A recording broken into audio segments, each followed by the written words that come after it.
May only your words be spoken, Lord, and may only your words be heard. Okay? Please sit down.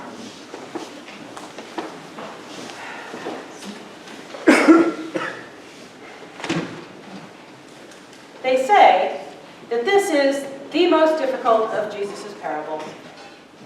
And the lectionary editors didn't really give us any help, because they stop at verse 13. Listen if we continued through verse 15. The Pharisees, who loved money, heard all this and were sneering at Jesus. He said to them, "You are the ones who justify yourselves in the eyes of others, but God knows your hearts. What you people value is highly detestable in God's sight." Starts to make a little bit more sense. This is the fourth in a series of parables Jesus uses to indict the Pharisees about their corruption and their ill treatment of the people of God, people they were given stewardship of. These parables, the lost sheep, the lost coin, the prodigal son, and today we have the dishonest manager. The stakes keep getting higher. Lost chattel, lost money, lost people, lost morals. This makes sense when we put this together in the context of the Gospel of Luke. Luke spends an awful lot of time writing about the corrupting influence of money and power, and we always see the Pharisees sneering at Jesus because he hangs with sinners. Because the mission of Jesus is to turn the world on its head and to elevate those who are low and demote those who have been high, this most difficult parable starts to get a little clearer. I think the commendation of the master, of the manager by the master, is not about the manager's character. It's about his actions. The manager knows he's in trouble. He assesses himself. I can't dig, I won't beg, he says. So he acts by marking down all the debts. Now, if I may suggest that Jesus is equating the manager with the Pharisees, then the marking down of the debts can go one of two ways. Either the manager is now co-opting all the debtors into defrauding the master and therefore affirming his self-interest, or he's finally being generous and merciful to them as he ought to have been all along. Then, if we continue to use Luke's turning things on its head, where up is down and down is up, then this starts to look a little bit like the world that God intended. So the worldly, in fact, may be the sinners that Jesus has been hanging out with, who are actively changing their lives to live according to God's love. And the children of light could then be the Pharisees, who hold themselves above the rest of them by thinking they are righteous in God's law, when in fact they aren't. Now, maybe we're getting somewhere. The rest of it hangs together by conventional wisdom. If you can be trusted with little things, then you can be trusted with big things, and the inverse is true. And we end in a place where the axiom, we can't serve God and wealth, is true.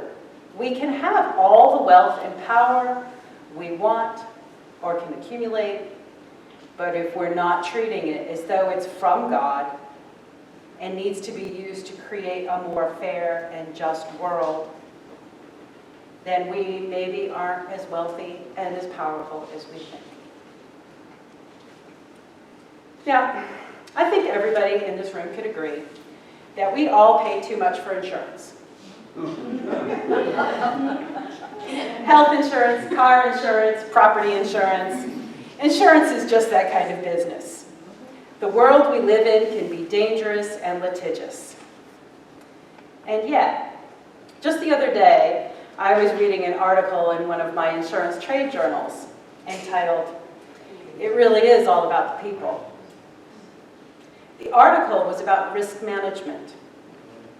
And one of the examples cited in the article was an insurance fund that covered some school districts out in California. That insurance fund had paid over $60 million in claims for sexual abuse. Now, in the world of insurance, the quickest way to balance that ledger is to raise the premiums. Just charge the policyholders more, and your bottom line is secure, and your shareholders are happy. But in this case, the insurance company thought outside the box. They acted even more shrewdly than one would expect. In response to these profoundly serious claims, they didn't think about themselves.